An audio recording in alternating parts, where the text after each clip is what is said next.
He once believed that family was a fortress, but in a single night, everything collapsed. Betrayal, conspiracies, and lies woven by those he trusted more than life itself. His wife, his friends, even his own home became a battlefield of treachery. The photos of her with another man were only the beginning of an avalanche that would bury everything. Every glance, every word from them concealed a new betrayal. And when false accusations, threats of losing his son, and attempts to destroy his reputation and freedom came crashing down on him, he realized there was no room for retreat. In a game where enemies plotted behind his back, victory could be achieved only through cold calculation, unbreakable resolve, and ruthless truth. Every step forward would cost him pain, but he chose to see it through to the end. And if they thought they knew what he was capable of, they were gravely mistaken. Greetings, my dear friend. I am very happy that you are watching my video, and I will be even happier if you subscribe to my channel. This will make me even happier. Let's get started. Where did you find that? She whispered, her voice quivering. Are you serious right now? I bring you evidence of your betrayal, and your first reaction is to ask where I got it? I shot back, my words laced with venom. Does it even matter? Will knowing the source magically undo what you did? I demanded, glaring at the woman I'd called my wife for 7 years. It looks worse than it is, she muttered, glancing away. It was just a kiss, Eric. That's not the same as cheating. A kiss? In public? I barked, my anger rising. That's your defense? No explanation about who he is or why your mouth was on his? You honestly believe that because you didn't sleep with him it doesn't count? Is that really what loyalty means to you? Eric, please, she said, her voice trembling as she tried to keep calm. It was a mistake, a bad moment. Blowing it out of proportion won't help anything. Right. And the guy you kissed, does it even matter who he is? I scoffed bitterly. Or are you just scared I'll find out more and lose it? I'd never let you get hurt, she insisted, her voice suddenly defensive. Save your breath, I snapped, fists clenching. You made your choice, Melissa. Now it's my turn to make mine.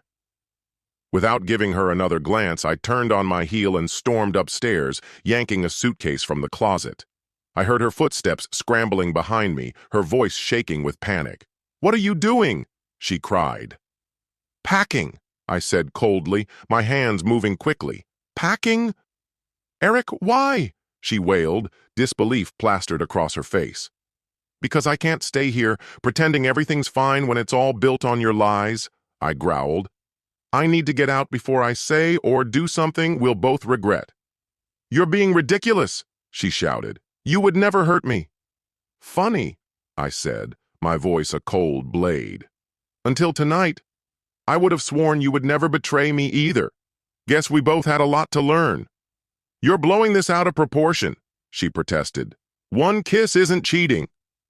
Without a word, I pulled out another photograph, a sharper image, clear as day, showing her and the man, laughing together like they shared some private world.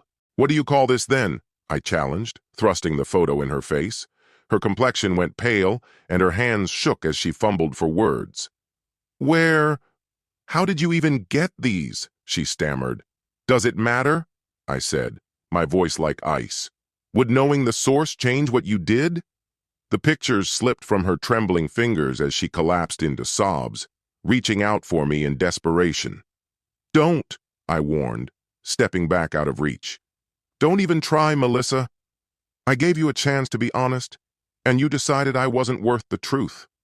I forced my voice to remain steady, even though my heart felt like it was splintering apart. If you had come clean, maybe I would have stayed, at least for Luke. But you chose lies instead, and that's something I can't forgive.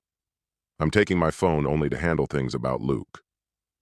Otherwise, I'm cutting you off. Got it?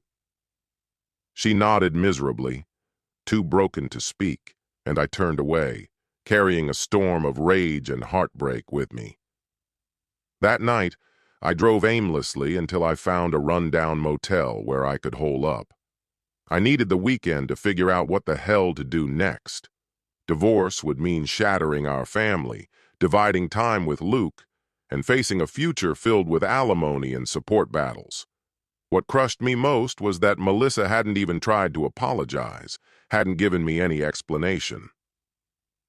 Lying on the creaky motel bed, I realized we both needed to clear our heads, apart. The loneliness hit like a sucker punch. I missed the familiar hum of home, the clatter of toys, the warmth of my son's laughter. I missed the life I thought I had. That night, I cried myself to sleep. The next afternoon, my phone lit up with a barrage of texts. Each buzz tore open old wounds, dragging back memories of how I ended up here, earning my engineering degree, grinding 5 years at a chemical lab, and eventually landing a production manager role at a research facility far from where we grew up. The paycheck had made the move easy to justify. Melissa, too, had found a job, a massive call center swarming with over 1,000 employees. A year later, Luke came into our lives, and with some convincing, Melissa agreed to quit and stay home, supported by my salary alone.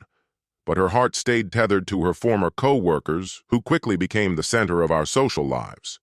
Most weekends were spent around her old work friends and their polished corporate smiles. I always felt a little out of place, but they welcomed me well enough. The messages flooding my phone now were from that same crowd. The people Melissa had clearly confided in when things got rocky between us. It stung knowing she had turned to them instead of me. Melissa hadn't texted me directly. She knew I'd block her. But Chloe, her closest friend, had taken the lead, urging me to meet with the group on Sunday at 6 p.m. at her house. Smelling a setup, I counter-offered Angus Steakhouse, neutral ground, easy escape if needed. They agreed, albeit reluctantly. I wasn't just going for closure. I needed clarity, the whole truth. Were these friends part of her betrayal? Was Melissa's story even close to the truth? My job as an account manager had taught me to keep a cool head when the pressure was on. This meeting was no different. I needed facts, not emotions, before making life-altering decisions.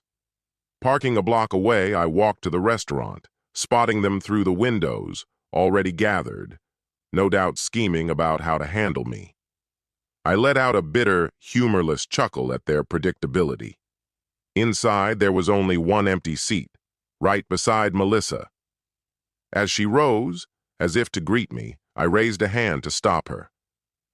"If it's all the same to you," I said in a measured tone, "I'll take the seat at the end of the table.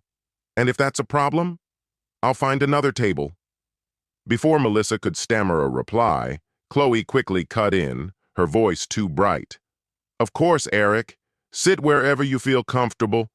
Please make sure Eric takes the seat at the end of the table," I instructed. "Dinner's already paid for, so let's get our orders in right away." We had booked a private room, wanting to avoid any unwanted eyes. The group ordered quickly, barely exchanging a word. Before anyone had the chance to say anything, I slid copies of a photo across the table. Melissa, caught in a kiss with a man I didn't recognize. "It seems you're all eager for Melissa and me to work through our problems," I said, my voice ice cold. Yet she's gone ahead and made our private issues public without even speaking to me first. Just more proof of how little she respects me, or our marriage. Chloe opened her mouth to respond, but I shut her down with a sharp glance. "Before we move on to anything else," I continued, "I want straight answers. Look closely at this picture. Do any of you know who he is?" Melissa refuses to tell me, but I'm certain someone here does. If you're serious about helping, start by being honest. If nobody's willing to step up, there's no reason to keep talking, I finished. A heavy silence settled over the room, almost suffocating. Even Chloe kept her mouth shut. No one spoke up, no one claimed to recognize him. And that told me everything I needed to know. "Thanks for coming," I said, pushing back my chair. "Hopefully someone's hungry enough to eat my steak, because I'm sure not." It was obvious no one in that room was actually interested in saving our marriage. With a stiff apology, I turned and walked out. Melissa called after me, her voice breaking, but no one else followed. It couldn't have been clearer. These weren't my friends. They were hers. Melissa, Chloe, and the others sat there, stunned. They had expected a polite conversation. Instead, I had blindsided them with hard truth they weren't ready to face. I hadn't mentioned it at the table, but after leaving the motel earlier, I had grabbed a quick meal at a fast food place. When I got home, I paid the sitter Melissa had arranged, ate my food in silence, and moved my things into the guest bedroom. I installed locks on both the spare room and the hallway doors, using matching keys to avoid any unexpected run-ins with Melissa. Once I was settled, I spent some quiet time with my 3-year-old son. We played together. I gave him his bath and tucked him in for the night. Melissa finally got home at 10:05 p.m., visibly relieved that I was there. She found me sitting in Luke's room, quietly watching our son sleep, silent tears slipping down my cheeks. I motioned for her to keep quiet, not wanting to disturb him. She softly closed the door and reached out to hug me, but I stopped her. "I'm glad you're home," she said gently. "Let me fix you something to eat." "I've already had dinner," I answered coldly. "Where were you?" "With him," I asked, my voice pointed. "No," she said quickly, shaking her head. "I was at the steakhouse. They were helping me figure out how to make things right between us. There's a lot I need to explain." "I'll listen," I said, my voice flat, "but only if you start by telling me his name. Otherwise, there's nothing left to say." Tears filled her eyes. "I can't," she whispered. "I just can't." "I wish you were half as loyal to me as you are to him," I said sharply. "From now on, I'll be staying in the spare room. Don't come near me. I don't know what you've been exposed to. But hear me loud and clear. I'm not leaving my son. When you're ready to talk, you'll start by telling me his name. If he's worth more to you than our marriage, then so be it. Until then, stay away." Melissa sobbed and walked away without another word. The days crawled by. We only spoke when it concerned Luke, never to each other directly. Then Monday evening came, bringing something I hadn't expected. I walked into the house like normal, until I reached the kitchen and found a small crowd waiting. Melissa's friends, gathered and looking tense. "Where's Luke?" I asked immediately. "I'm not having grown-up talks around him." "He's at the babysitter's for the night," Melissa replied. "I dropped him off earlier." "I see," I said, noting how well they had planned everything without involving me. "I didn't notice any cars outside," I added, my suspicion rising. Chloe spoke up. "We parked down the block. We didn't want you to see us coming." "Well, I'm definitely caught off guard," I said. "So what's the big idea? What's changed?"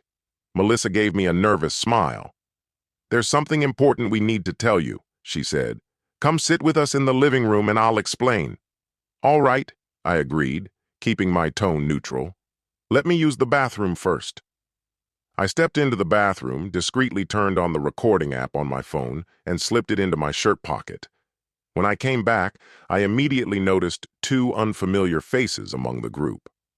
Melissa gestured toward them. "Eric, this is Edward Roberts and his wife, Catherine," she said. "They've been part of our lives for years. I know this might be a lot all at once, but you demanded to know the truth. This is how we're choosing to tell you." She hesitated, then added cautiously, "If you try anything, the guys here will step in. Nobody wants a scene." "So you finally decided to show me his face," I said, my voice dripping with sarcasm. "A little late to start worrying about who gets hurt, don't you think? You never seemed bothered by the hurt you caused me. Your only concern was shielding him. That's fine. I won't so much as touch him. I wouldn't want to risk catching whatever he may have already given Melissa." Disapproving murmurs filled the room. Chloe stepped in quickly. "Eric, your frustration is justified, but can we keep things civil?" she asked softly. "We did exactly what you asked. You wanted to identify him." And now you have. We assumed you'd want the opportunity to face him, so we arranged this, she added. Edward can defend himself. He doesn't need us for that. We're just here to make the introduction.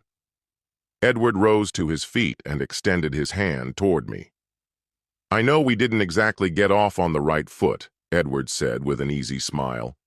I'm hoping we can find some common ground, maybe even build a respectful relationship. I intend to treat you with courtesy, and I'd appreciate the same in return. May I call you Eric? I kept my hands at my sides, refusing his offer. Since this is the first time we're meeting, Mr. Roberts, you should address me as Mr. Collins. We're far from being on casual terms. As for the respect you speak of, you forfeited that when you insulted me. I won't pretend otherwise. Of course, Mr. Collins, he responded without hesitation. When I mention respect, I'm referring only to how we handled today's discussion. I'm aware the past can't be undone. I want to talk about what happened between me and the woman you married. Don't call her my wife, I cut in sharply.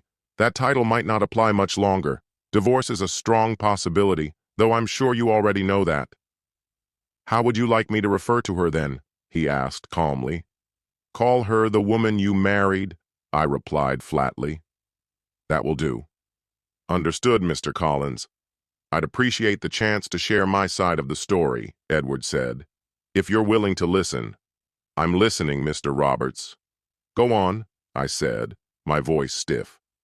Taking a deep breath, Edward gathered his thoughts. Look around you, Mr. Collins, he began. Notice that everyone here is exceptionally attractive, yourself and the woman you married included. That's not a coincidence. People with similar qualities are drawn together. Friendships evolved into deeper bonds.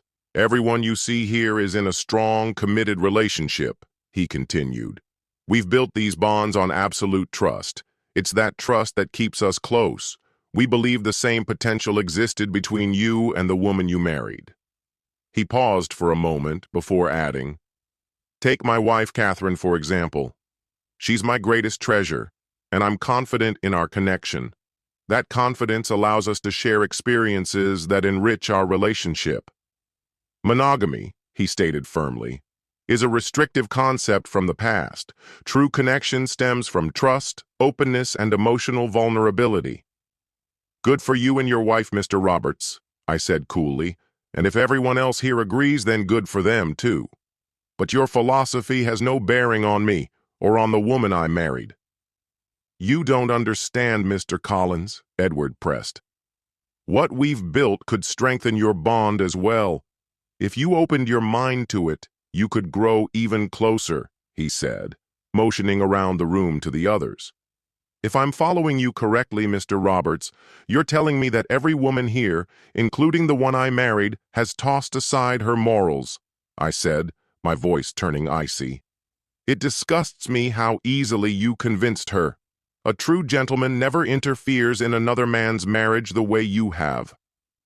I see where you're coming from, Mr. Collins, Edward said smoothly, but you're mistaken. No one forced anything. Both of you were given the chance to join us. If your reaction had been different, she might have discussed everything openly with you. Instead, fear drove her actions. But I believe, he continued confidently, that once you see it clearly, you'll understand the value in what we offer. We only want to help you feel at ease. I see, I said slowly, pretending to consider his words. I turned to Melissa. Is that true? Did you speak with them about all of this and decide to try it out with Mr. Roberts before you even thought to tell me? Melissa faltered, then nodded with guilt written all over her face. I heard how these experiences could strengthen marriages, she said in a small voice. I thought it might help us. My love for you never wavered, she insisted quickly. I only hoped that, once you saw the potential benefits, you'd be willing to try too. Hearing her, I realized it was the first honest thing she had said to me since everything fell apart. So, you expect me to believe that one night with him made you some kind of expert in seduction? I asked coldly. It wasn't the first time, was it? Melissa looked away, unable to meet my gaze. Edward stepped in smoothly. You're missing the point, Mr. Collins. We helped her open her mind to new possibilities. This is about growth, not just physical connection. You think you're some kind of grand expert on love? I asked, my voice heavy with contempt. Mr. Collins, Edward said calmly, I have experience and patience. I help people, like the woman you married, to discover deeper intimacy and emotional connection. Every relationship hits a rut eventually, he added. This experience will help her grow, and you'll ultimately benefit from it too. Turning back to Melissa, my voice dropped to a bitter whisper. When did I ever refuse to change things up? If you wanted something different, why didn't you come to me first, before running to his bed? Please don't misunderstand me, love, Melissa said softly. You're gentle and compassionate, and usually that's exactly what I need. But sometimes I crave something rougher, something more forceful, something Edward provided. He was never meant to take your place, she insisted. I clenched my rage deep inside, fully aware that whatever we had was beyond repair. Inside, I was a storm ready to tear everything apart, but outwardly I kept my cool. In that moment, my mind shifted, gathering the proof I'd need to destroy their world the way they had destroyed mine. Thanks, Eric, Edward said, smiling slyly. Now that you see it clearly, do you view our group differently? Will you and Melissa join us? Trust me, it'll make your marriage stronger than ever, Edward added eagerly. I forced a stiff smile. I just need some time to think it over. Melissa and I need to talk alone without any distractions. Once we've had that conversation, we'll get back to you. Is that fair? I said. Edward, clearly itching for a yes, nodded tightly, masking his impatience. Of course, he said, a hint of reluctance in his voice. Take all the time you need, he added, just as 3 large men stepped forward and grabbed hold of me. Shocked but not fearful, I stayed still. Melissa approached, slipped her hand into my pocket and pulled out my phone, immediately working to erase its contents. We want to trust you, Eric, she said in a firmer voice. But until you're officially one of us. We have to be careful, she continued. It was obvious you were recording tonight, and we can't allow that. She glanced over at Edward, who asked, Is it wiped clean? It's all gone, Melissa confirmed briskly. Nothing left from tonight. She pocketed the phone, her actions speaking louder than any words, her loyalty clearly no longer mine. I must have looked gutted. Edward gave me a patronizing clap on the back and said, Chin up, Eric. I'd like to think you were just gathering info to figure out who you trusted first, but either way, we couldn't take the risk. Without another word, they quietly disappeared. Grabbing my keys, I headed straight for the garage. Melissa called after me. Where are you going? I'm going to pick up Luke, if that's okay, I replied flatly. I thought tonight might be a good time to reconnect. Is that really necessary right now? She asked, her voice tinged with hesitation. I miss my son, I said simply, stepping into the night. I'll be back later.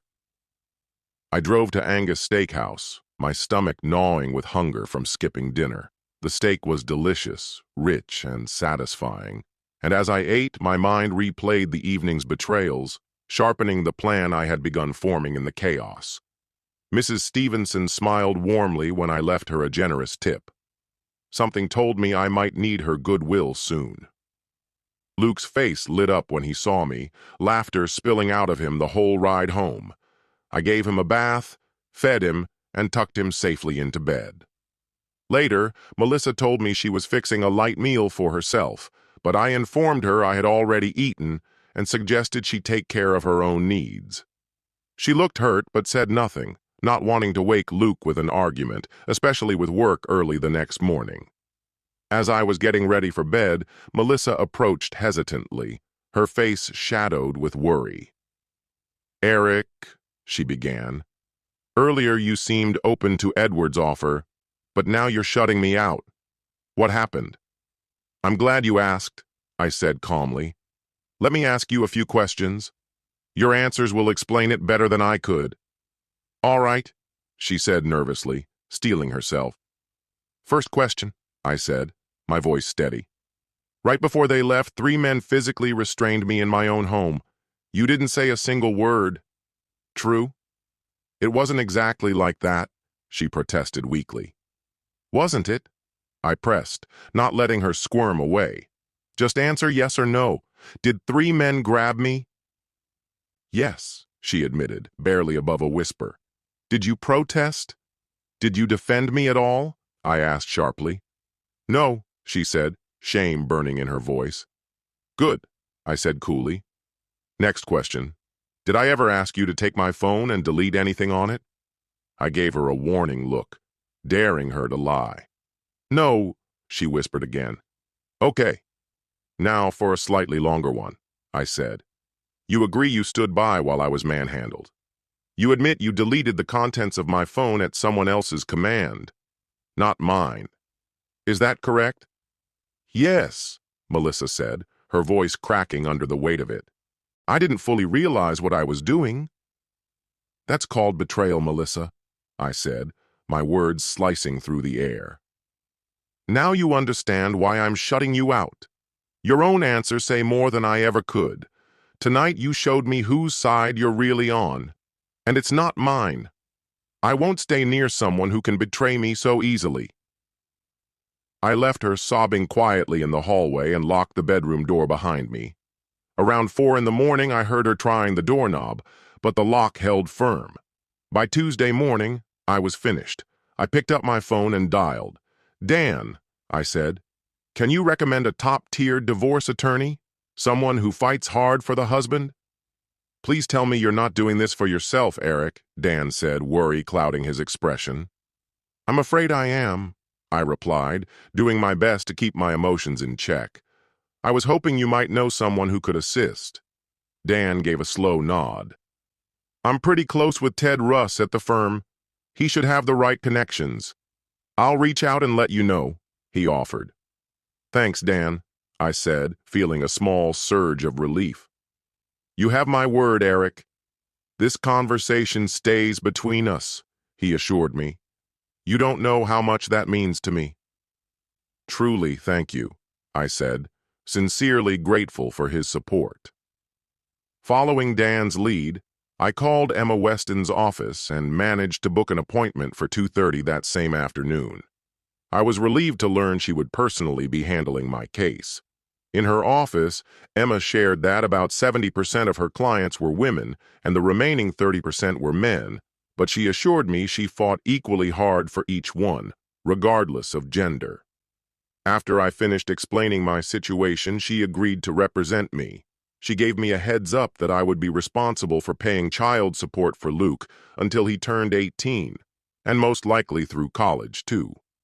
I told her that was acceptable, as long as I could secure shared custody.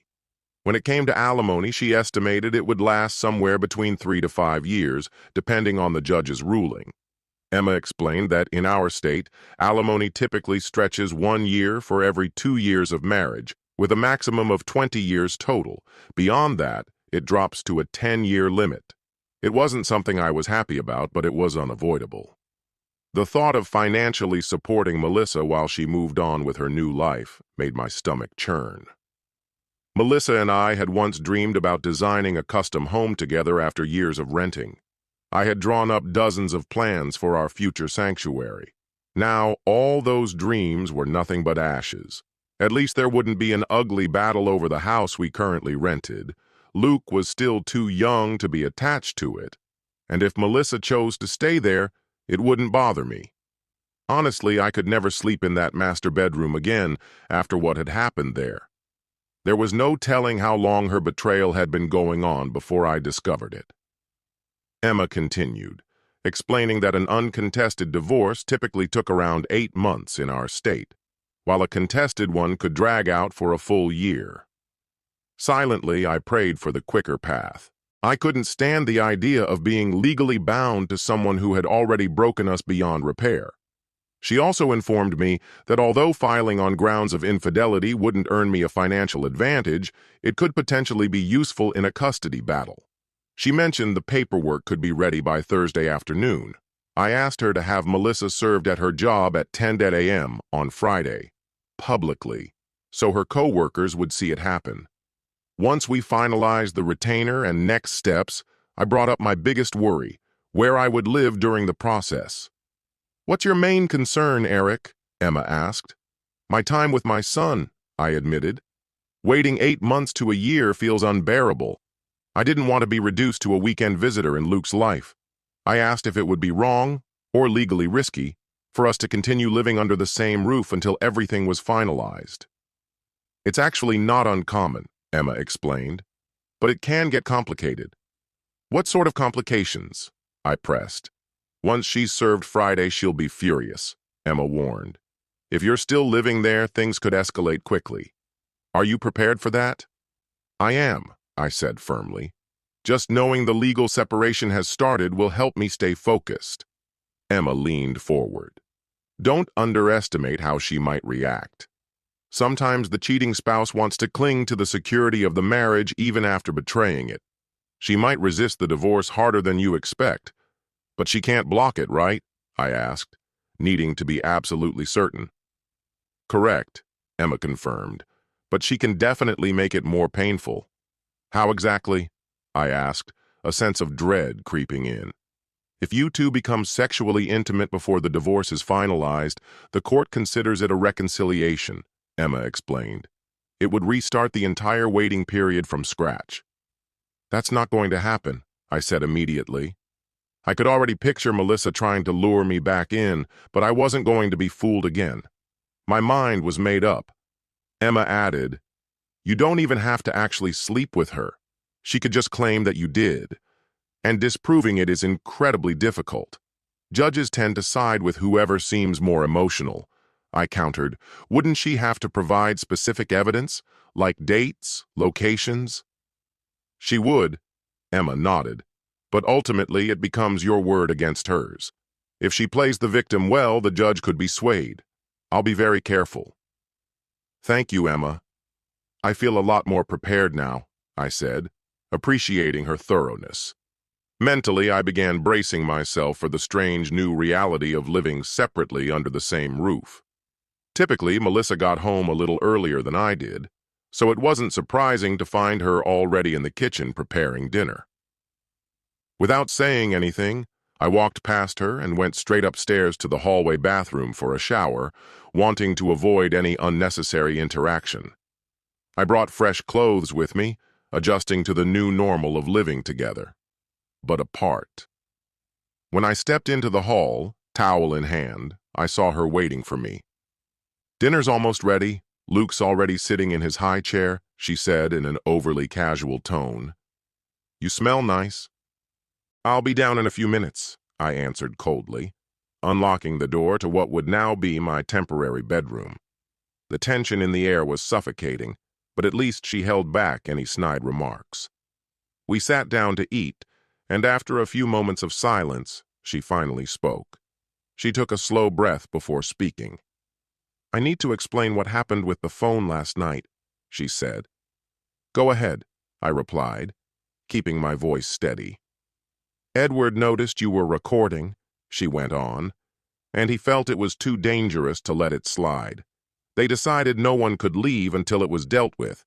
Edward suggested I delete the video right there, in front of you." "I see. And why were you the one they trusted to do that, especially to your own husband?" I asked. "Because I gave them my word," she said plainly. "I don't understand," she said, her face clouded with frustration. "What exactly don't you understand?" I pressed. "You swore you'd stay loyal to me the day we got married," I reminded her. The silence that followed was thick and heavy, almost satisfying. "Sweetheart, please believe me." "I'm not siding with them," Melissa said, her voice full of urgency. "Aren't you?" I shot back. "If a group of men trapped you in our home, do you really think I'd just stand there and watch?" "What would you have done, Eric?" she countered. "They would have overpowered you easily," she argued. "Maybe they would have," I admitted, "but I wouldn't have stood by and let it happen, because my loyalty would have been with you, not them. Last night, You chose to be one of them, I added bitterly. I'm sorry you don't get it, Eric, she said, sounding exhausted. I've already explained about the phone, she muttered, her voice barely above a whisper. I don't know how else to explain it. Maybe there's nothing else to explain, I said dryly. You're probably right, she admitted, almost inaudibly. She hesitated, then asked, How did you even get those photos, Eric? I want to know. I'm sure you do, I said with a smirk. Maybe your little group isn't as loyal as you think. Imagine if someone you trusted sent them to me, I teased. How would you feel then? Who was it? She pleaded, desperate now. Tell me, please. Was it a man or a woman? She pressed, her voice gaining an edge. I can't tell you, Melissa, I said, grinning wider. Why not? She snapped, frustration boiling over. Because I gave my word, I said, chuckling to myself. Seeing she was getting nowhere, Melissa abruptly shifted tactics. Did you like what you saw? She asked, trying a different approach. No, I said flatly. All I saw were animals. Exactly, Eric, she said, latching onto my words. It's not supposed to be about emotions. It's about strengthening what we have, she insisted. And how's that going so far? I shot back. I feel so much closer to you already, I added sarcastically. Don't be like that, she snapped. You don't understand. Is our life so empty now that you think the only way to save it is to bring strangers into our marriage? I asked, disbelief thick in my voice. I never said that. It's not about survival, she replied, defensive. Don't you want more than just staying afloat? Shouldn't we be willing to take chances if it might make us stronger? She urged. Where's the real danger in that? The danger, I said sharply, is that you're tearing apart the trust that once held us together. Your little experiments are destroying us. Maybe in your new circle, loyalty is meaningless. But to me, it still matters. I don't trust you anymore, Melissa, I said coldly. You've proven you'll make decisions behind my back whenever you feel like it. If it meant that much to you, why didn't you talk to me first, before jumping into bed with another man? My voice had risen, and I didn't care who heard. I knew you'd react this way, she said defensively. I thought if I tried it first, if I could see the benefits myself, I could bring them home to you. I figured once you saw the results, you'd understand, she tried to reason. So you and Edward decided you're some kind of enlightened saviors, and the rest of us need to be brought into the light, I snapped. How generous of you! My voice dripped with sarcasm. She caught it but pushed forward anyway. Let me show you what I've learned, she begged. I studied everything Edward and Catherine did last night. I want to fix our love life, not destroy it. Please, just let me try. You won't regret it. Every time I look at you now, I feel sick, I said, my voice cutting. I don't want to touch you. Maybe not now. Maybe not ever again. You think you can offer me something special after you've already shared it with others? I exploded, barely keeping my fury contained. Only yours? She shot back, fire in her eyes. You don't own me, Eric. You never have and you never will. You're right, I said quietly. I never wanted to own you. I thought you chose me, freely. But you gave that choice away. You gave yourself to someone else. You broke something inside me, Melissa. And I don't know if it can ever be fixed. The heartbreak was thick in my voice, and I could feel the end closing in around us. She broke down into sobs again. That was the last real conversation we had before Friday came. In the days between, I spent every spare moment with Luke. I changed our son's diapers without asking for Melissa's help. It became an unspoken battle. Who could bathe him more, hold him longer? Luke soaked up the attention. And to be honest, so did I. At the same time, I started digging into Edward and Catherine Roberts. I searched everywhere I could think of, and I found almost nothing. The only official documentation I managed to uncover about an Edward Roberts was a report of a homeless man cited for panhandling downtown. However, neither the photograph nor the listed age aligned with the man Melissa had been involved with. I mentally flagged it for deeper investigation. I arranged for Melissa to be served at 10 a.m. on Friday, knowing I'd be tied up in a meeting with the local Facilities Managers Association. These gatherings often dragged on for several hours, usually including a lunch sponsored by a contractor. If Melissa attempted to reach me, my assistant would inform her that I was unavailable, and I intended to keep my phone on silent except for urgent work-related calls. It wasn't out of malice that I kept my distance from Melissa. I simply believed she needed time to process everything before we spoke again. When I eventually returned to the office, I found a flood of missed calls and voicemails from her. I immediately returned her call. She picked up at once, her voice sharp with fury. Finally, she hissed.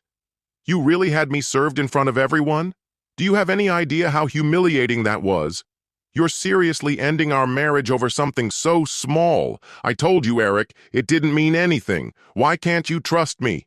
Her words poured out in a relentless tide. "I called you a dozen times. Why didn't you answer?" she demanded. "My assistant should have let you know. I was in a management meeting," I replied, keeping my voice calm. "I called you back as soon as I was able. My professional responsibilities don't pause for personal drama." "When have I ever refused to speak to you?" she cried, her voice cracking. "You've been ignoring me for days." "I'm speaking to you right now," I said firmly. "Let's finish this conversation tonight when we can both give it the attention it deserves." She broke down into sobs on the other end. "I don't want a divorce, Eric. Please, don't do this to our family," she wept. "We'll talk later, Melissa," I said, softening my tone. "Tonight." "Okay," she murmured. "Goodbye, Melissa." I ended the call, feeling a crushing weight settle in my chest, though my resolve stayed firm. I had one final meeting left concerning a lab problem, and after coordinating with the contractor involved, I finally wrapped up my workday. Since Fridays tended to be quieter, I decided to leave early. Assuming Melissa wouldn't feel like cooking, I stopped by Chick-fil-A to pick up dinner and sent her a quick message. We ended up pulling into the driveway around the same time. I walked out to meet her, lifted Luke from his car seat, and carried him inside. Melissa clung to me for a brief moment, silently holding on while I cradled our son. I placed Luke into his high chair and helped him eat. Like most toddlers, he was more fascinated with throwing food than actually consuming it. Melissa quietly thanked me for bringing food, and though there was a heavy sadness between us, we managed to make light conversation with Luke as she wiped away the occasional tear. I stayed by Luke's side until he finally fell asleep, unwilling to leave him for even a second. He was my anchor, the only thing that made enduring this nightmare worthwhile. Later, I found Melissa sitting alone in the living room, the divorce paperwork spread across the coffee table. She took a slow, shaky breath before speaking. "I'm sorry, Eric," she said in a low voice. "You think that's what I need to hear?" I replied curtly. "I'm sorry you saw those pictures." "Sorry you found out like that," she said, trying to sound sincere. "So you're sorry I discovered the truth, not sorry you actually betrayed me," I snapped, my temper flaring. She hurried to explain. "Edward always said that once you understood what our group was about, you'd see the benefits.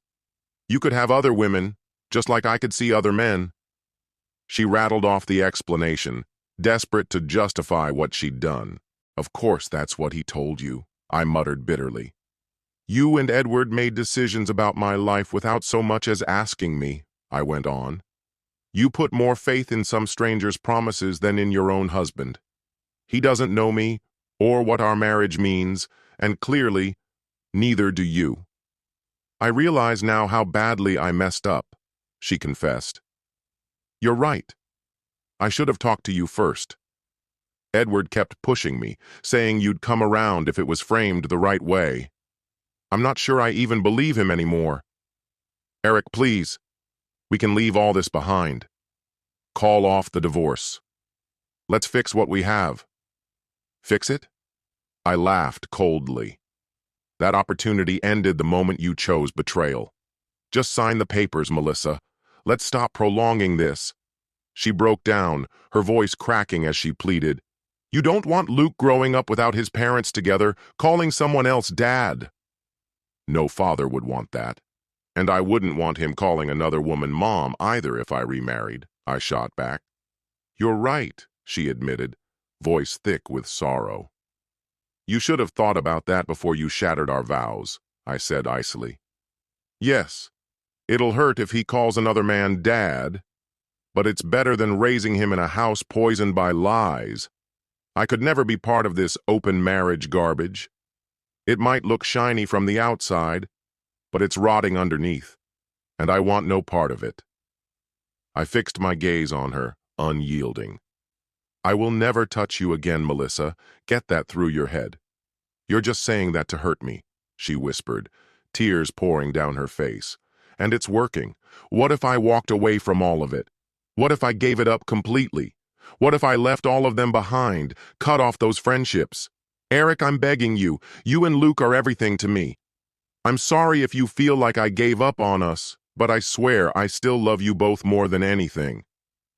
I get what you're saying, Melissa, but I'm not buying it, I said icily. You've already proven you can't be trusted. Nothing you say holds weight with me anymore. Just sign the divorce papers and let's be done with this. I'm not signing, she replied, her voice stubborn. I'm not agreeing to a divorce, Eric. I'll fight this with everything I've got, no matter how long it takes. I know I've lost you right now, but I swear I'll do whatever it takes to win you back. Even if I have to crawl to you, she vowed, her tone fierce and unyielding. You should have thought about that before you decided to break your promises, I snapped back. A cheater stays a cheater. That's all I'll ever see when I look at you. Hearing that, her face crumpled, tears running freely as she realized how hard the road ahead would be. So, what now? She whispered, barely audible. I'm not leaving, she added quickly, desperate. Luke and we have nowhere else to go. You got one thing right, I said coolly. Luke is the only one who matters to me now. I can't bear being separated from him, she muttered. That's why I'm staying here during the divorce. I'll keep to myself. You won't have to deal with me. I'll take care of my own meals, my own laundry, everything. I'll stay out of your way. We'll just focus on raising Luke together, but don't touch me. Don't even try to, I warned, my tone sharp enough to cut glass. You sicken me. We'll coexist under this roof until everything's finalized, but don't fool yourself. There's no coming back from this, Melissa. Ever. The spark in her eyes faded as the words hit her. I hear you, Eric, she said quietly.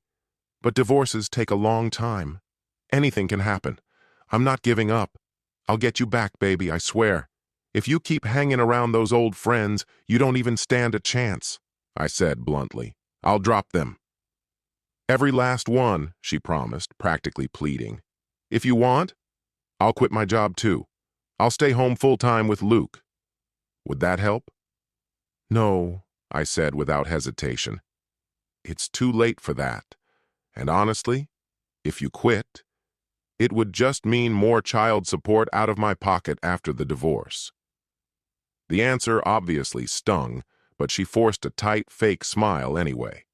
From that moment forward, I decided to treat our situation like nothing more than a business arrangement. Nothing, absolutely nothing, was going to stand between me and my son. The weeks that followed were cold but manageable. We only spoke when absolutely necessary, keeping our conversations civil but empty. To my surprise, Melissa didn't put up much of a fight against most of my lawyer's demands. We came to an agreement. I'd continue paying the rent if she took care of the utilities. I shut down all our shared accounts, electricity, internet, everything, and reopened them in her name. Since our cars were fully paid off, we agreed each of us would handle our own insurance and gas. Grocery shopping and cooking became solo missions. Financial independence turned out to be easier than I expected, even though I was footing the larger part of the bills, and Melissa didn't complain. I moved half of our savings into a personal account and left her with the rest. Melissa pouted for a few days, but seemed to accept that I was just sticking to the plan. Still, she refused to sign the papers. Melissa tried to pull me into casual chats, but I stayed cold, polite but detached. I never started conversations or asked her for anything. One afternoon, while searching for a pair of socks in my desk, I noticed something was missing. The 3 photos I had of her and her lover were gone. I tore through every drawer, every folder, but they had vanished. I knew immediately who had taken them. When I inspected the door to my bedroom, I spotted fine scratch marks around the lock, clear signs she either had a key made or found a way to break in. The next day, I installed brand new locks on both my bedroom and bathroom doors, hiding the keys where she'd never think to look. If she wanted to pretend she could still snoop around, let her. Her sneaky behavior just reinforced that divorcing her was the only right move left. I wondered if she'd have the nerve to lie again about Edward.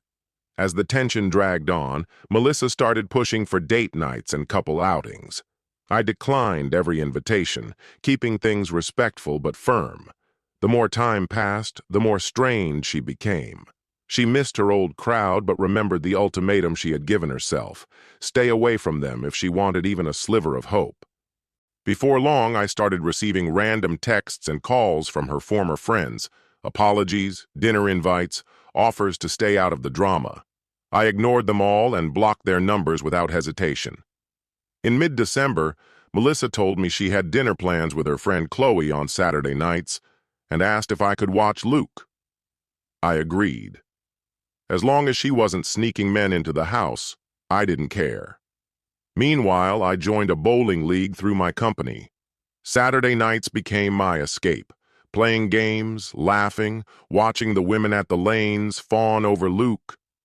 It was 1,000 times better than sitting home wondering what Melissa was up to. One evening, I came home later than she did, and she asked where Luke and I had been. I told her the truth. Then she asked if she could tag along next time. I answered honestly, I only went out when she wasn't home. It hurt her, I could tell, but I didn't care. Making Melissa feel better wasn't my job anymore. She kept pushing, trying to talk about rebuilding our relationship, complaining that I wasn't giving her a chance. But she still hadn't signed the divorce documents, which meant we were trapped in this situation for at least another year. 6 months later, my lawyer, Emma Weston, delivered some frustrating news. Melissa's attorney had managed to convince the court to mandate marriage counseling. 10 sessions, 2 each week. I was required to attend and answer every question the counselor asked. I asked my attorney, Emma, whether it would be acceptable to use the same short response for every question during the session. She assured me that, provided my replies related directly to the marriage, there would be no issue. After thanking her for the advice, I ended the call. Melissa's lawyer had warned that the therapist would likely favor her and attempt to paint me in a negative light.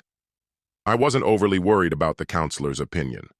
My priority was staying within the legal guidelines.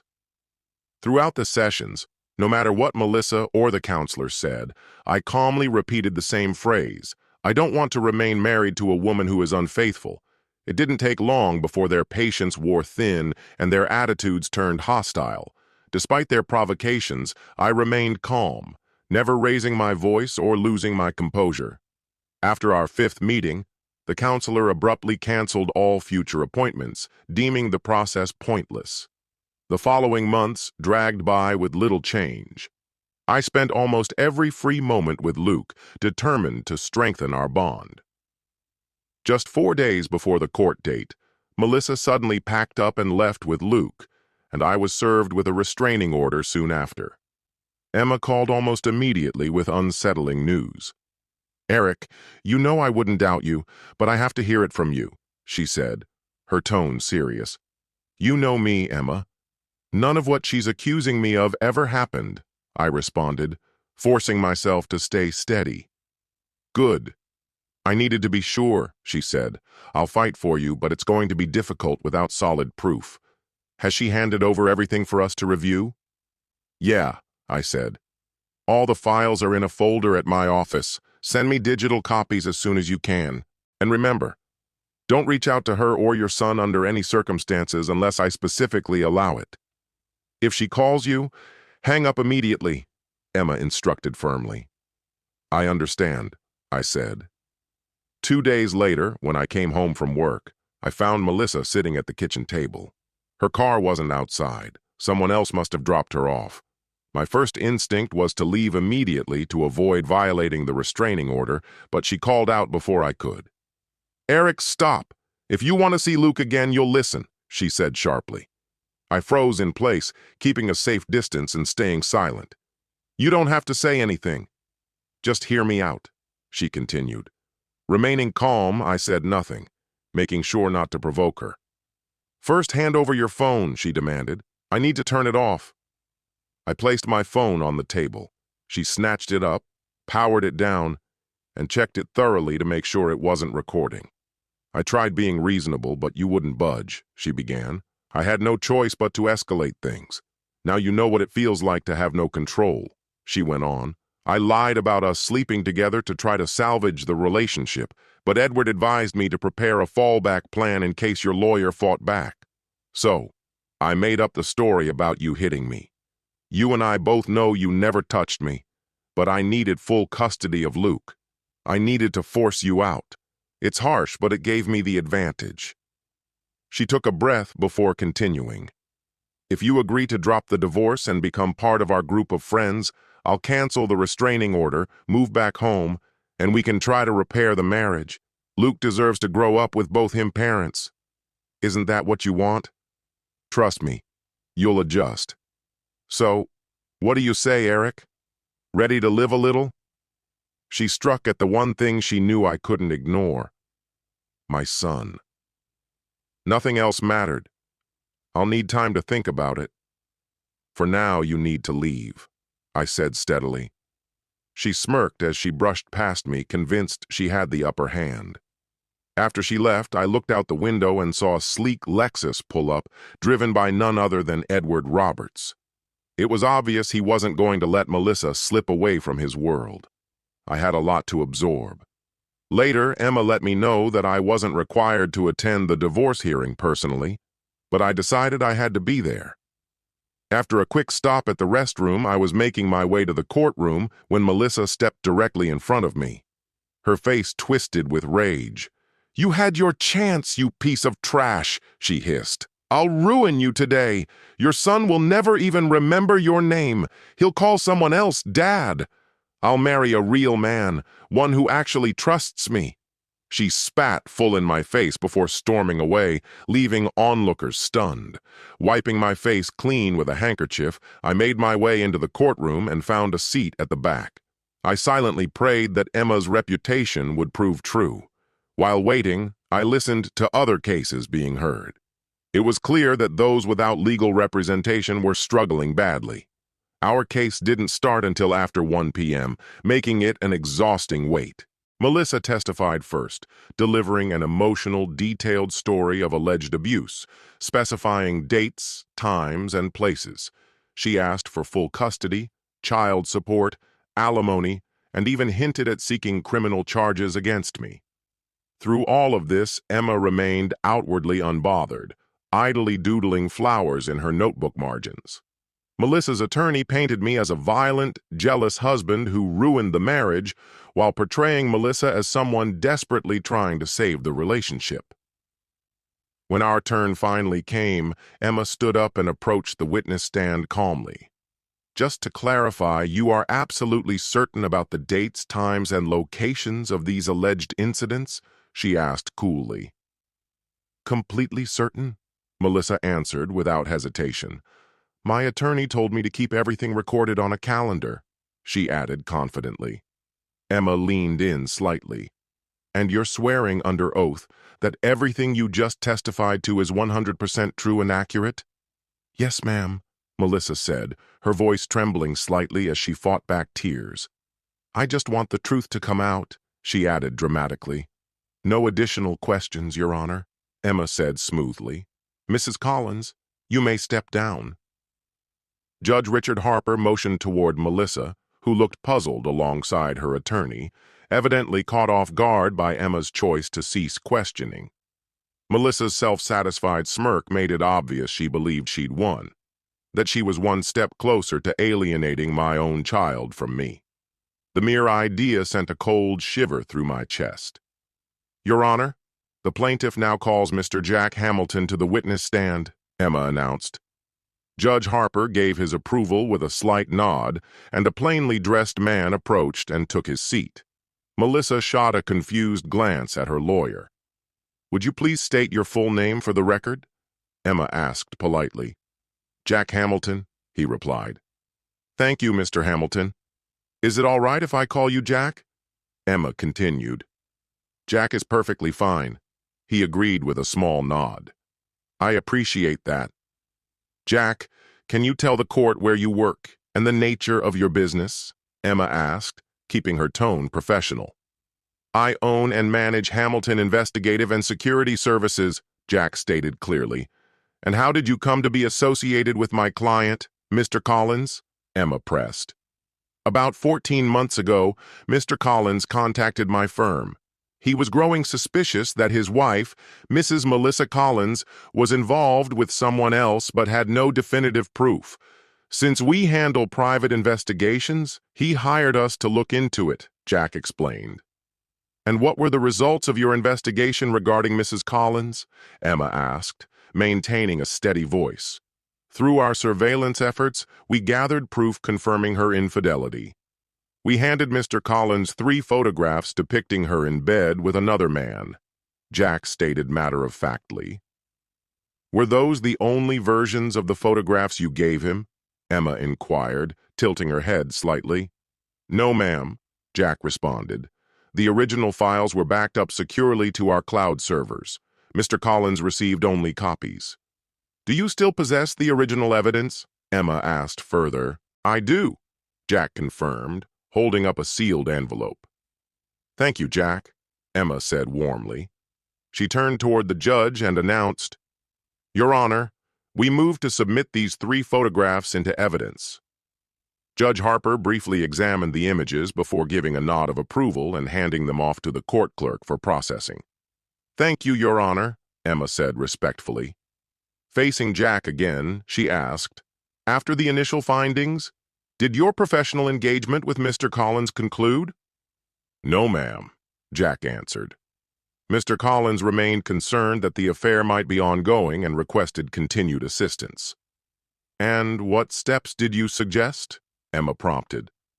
I recommended installing concealed cameras and microphones inside the residence to capture any further misconduct, Jack elaborated.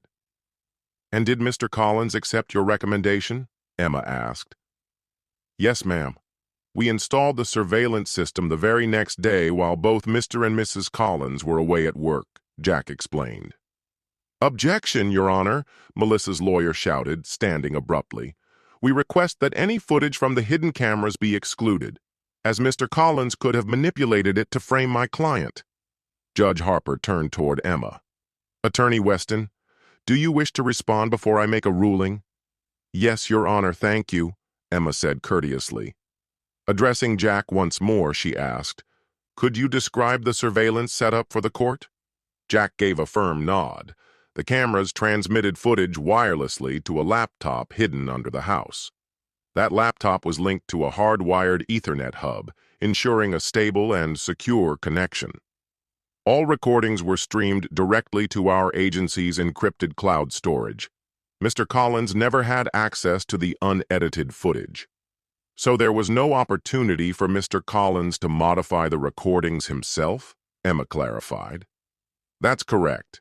The only thing stored on the laptop was the web address for the cloud platform. Our firm retained exclusive access to the videos. Mr. Collins's role was limited to changing out the camera's batteries once each month, Jack confirmed. Judge Harper gave Jack a warm smile. I recognize you, Mr. Hamilton. Your company has an excellent reputation for honesty, the judge noted.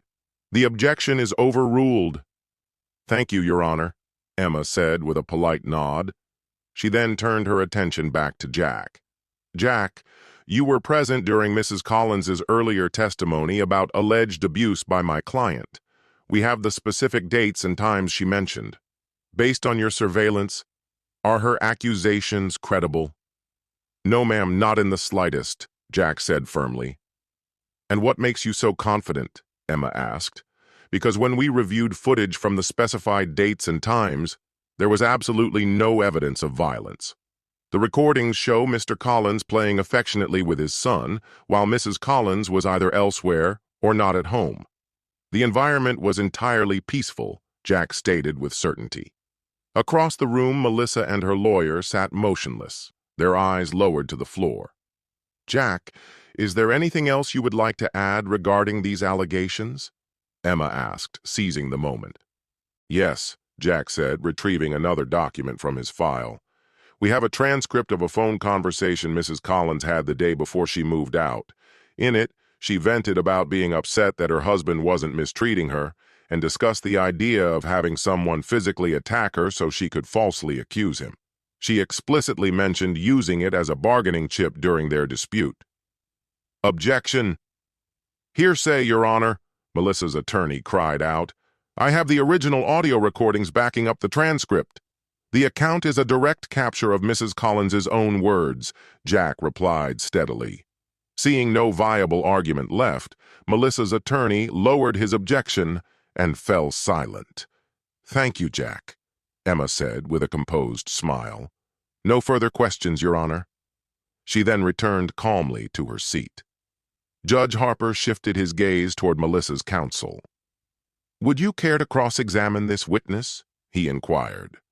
Melissa's attorney, appearing resigned to the situation, responded, No questions, Your Honor. Very well, Mr. Hamilton. You may step down, said Judge Harper. Thanks, Jack replied, exiting the stand and returning to his seat. Once Jack had settled back in, the judge continued. It's clear to this court that an innocent man has been falsely accused in an attempt to sway the custody arrangement, he said gravely. Mrs. Collins has knowingly given false testimony, which constitutes perjury, a third-degree felony punishable by up to 36 months of incarceration. I will be forwarding these proceedings to the district attorney for further review. A heavy pause followed before the judge went on. I hereby award full custody of Luke Collins to Mr. Eric Collins, he declared. Mrs. Melissa Collins will be permitted visitation at Mr. Collins's discretion. Mr. Collins, I urge you to be kind. Your son still needs a mother. I offered a small, respectful nod in acknowledgement.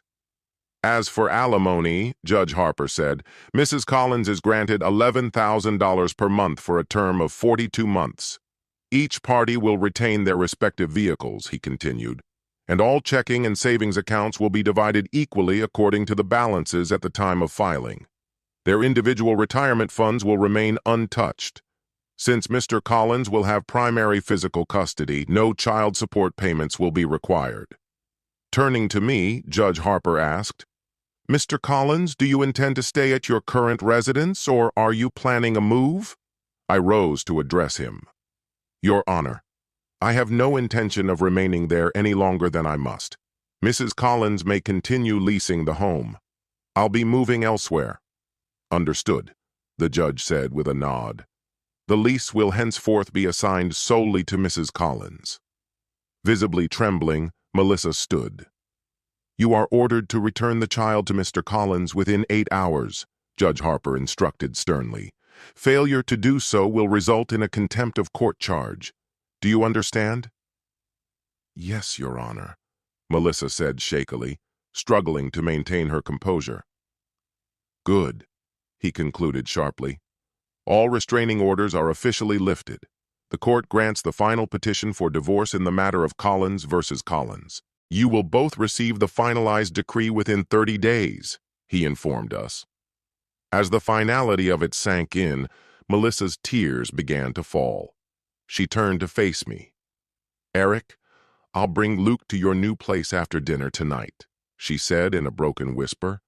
I just want to have a few more hours with her. That won't be necessary, I said coolly. I've already signed a lease for a new apartment. I'll be moving in today. I handed her a small piece of paper with my new address. Bring Luke by tomorrow at noon. I'll be settled by then, I said. She accepted the note, her face clouded with sorrow. I'm sorry it came to this, she murmured. Well, I replied, voice dry with sarcasm, at least now you can chase that exciting love life you were so eager for, without me getting in the way. Enjoy your next open marriage. She had no answer. Then, unexpectedly, Melissa spoke again. Eric.